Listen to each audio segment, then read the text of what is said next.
সাথী ও বন্ধুরা, আল্লাহ রাব্বুল আলামিনের শুকরিয়া যে আল্লাহ পাক আমাদেরকে আগামী 17 মে আমিরে মজলিস ঐতিহ্যবাহী ব্রাহ্মণবাড়িয়া জেলার পৌর মুক্ত মঞ্চে আগমন উপলক্ষে আজকের এই কর্মসূচি। আমরা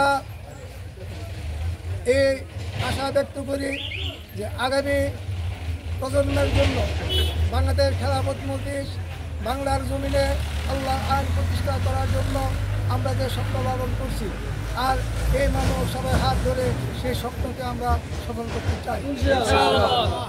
আমরা একথা দৃঢ়ভাবে বলতে চাই, দুনিয়ার কোনো আইন, দুনিয়ার কোনো তন্ত্রমন্ত্র, দুনিয়ার কোনো আইনের দ্বারা মানুষের শান্তি আসতে পারে না।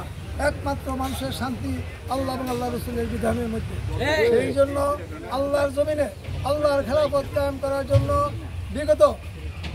বিগত সন থেকে উলামায়ে দেওবন্দ এবং উলামায়ে দেওবন্দের অনুসারীরা বাংলার জমিনে এবং পুরো ভারতবর্ষের জমিনে খেলাফত কায়েম করার জন্য সারা জীবন সংগ্রাম করে এসেছেন।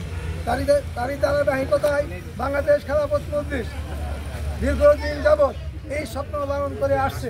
এখন আমাদের বর্তমানে যিনি আমিরে মজলিস আল্লামা শাইখুল হাদিস আল্লামা মামুনুল হক, যাকে বলা হয় বাংলার জিন্দা শাহজালাল, বাংলার জিন্দা কাসেম, এই জন্য ওনার হাত ধরে আমরা হাতকে শক্তিশালী করার জন্য বিজয়নগর উপজেলা তথা ব্রাহ্মণবাড়িয়া জেলার সমস্ত আপামর জনগণকে বাংলাদেশ খেলাফত মজলিসে যোগদান করে আল্লাহর জমিনে আল্লাহর খেলাফত কায়েম করার জন্য মামুনুল হক সাহেবের হাতকে শক্ত করার জন্য উদাত্ত আহ্বান রেখে আমি আমার কথা শেষ করছি।